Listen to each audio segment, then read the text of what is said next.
F1 games in general are very popular. There's this small difference between some of them. Some of them are really good, GOAT, or some of them are pretty bad, and dumpsters.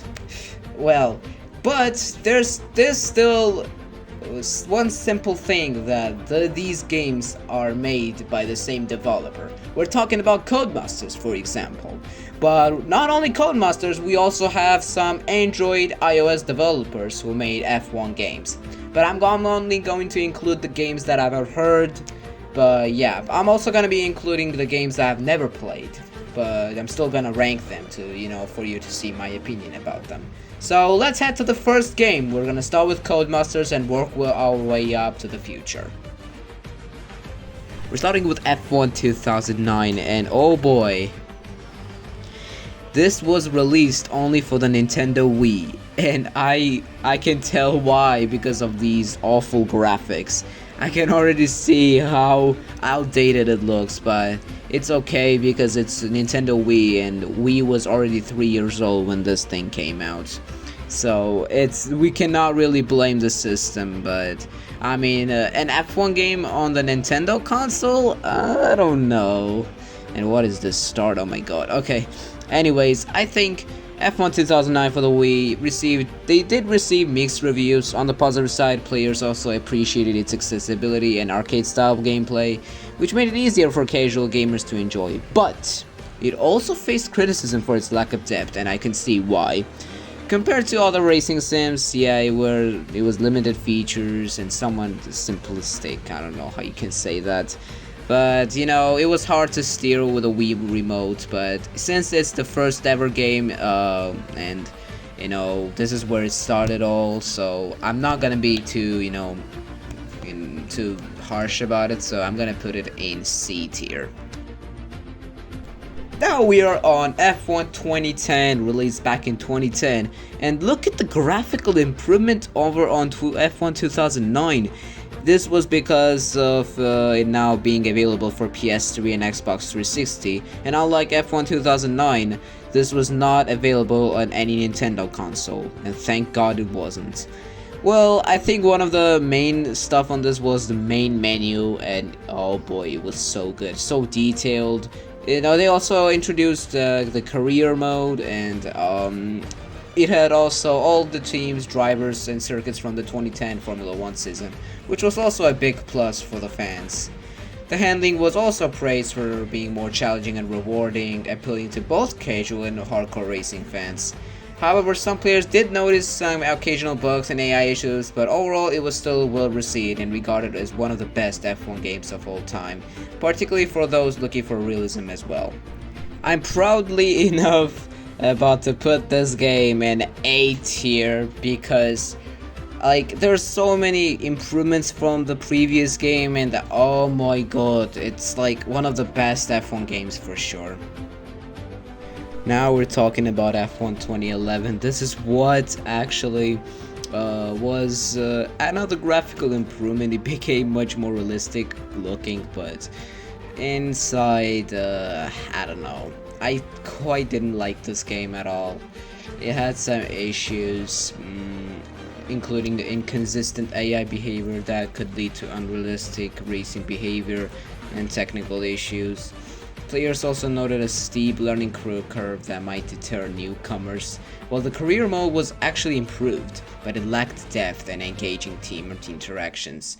Additionally, some found the gameplay repetitive also over time, especially during the longer sessions. Despite these negative information, the game was still appreciated for its enhanced graphics and realistic driving mechanics. I quite liked the handling of it. It was pretty good. I will say it was also realistic. Not, not that stiff like F1 2009 because of the Wii controls, but it was really good for its time. And of course, it was still on the PS3 and Xbox 360, and then later on the PC as well. I forgot to mention that on the F1 2010 review as well. Now to rate this game, I would rate this game on B tier because it had some faults, it had some good things, some improvements, some bad things. But let's see what the next game is going to do. And finally, F1 2012. What a game this was.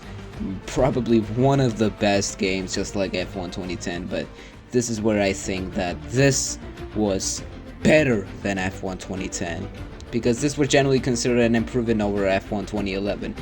And yeah, I guess I could say that there's also this edition called Champions Mode, also offered a unique way to engage with the game, allowing players to take on challenges inspired by notable F1 drivers. Handling and physics were also goated, providing a more immersive driving experience. Now to rate this game, feel free to disagree with me guys, but I'm putting F1 2012 in S tier. This could be one of the game mechanics that is my absolute favorite, and also the nostalgia which is attacking my soul to put this in S tier. Well, I'm sorry guys, it's also kind of nostalgia to be involving in this, but I think this was a better game than F1 2010 for sure, and did and fixed mistakes that F1 2011 had and they couldn't fix.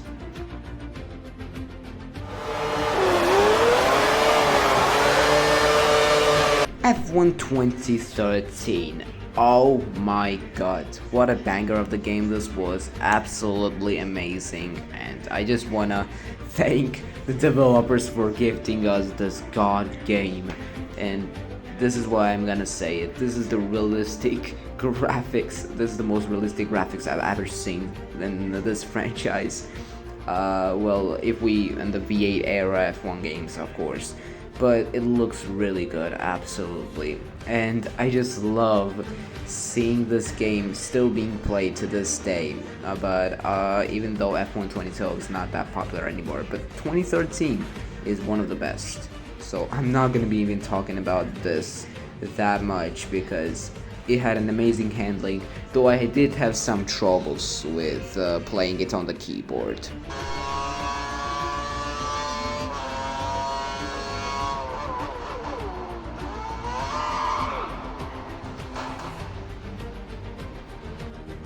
Yep, actual footage, exactly what you saw. Skill issue, man. I mean, I don't have a controller. I always play with keyboard, and this is what happened. So you cannot really control the throttle, and you just press it and it just goes full throttle and just makes you spin out, which is really annoying. But can you do anything at that point? Because all you have is just a keyboard. No, not any controllers or wheels, just a keyboard. To rate this game, I'm going to say it. I'm gonna put it right next to the F1 2012 in S tier. And yes, because it literally everyone loves this game, and what it followed after is going to be explained in part 2. Yes, because it's gonna be a long video if we keep continuing, so I'm gonna cut this series into 3 parts.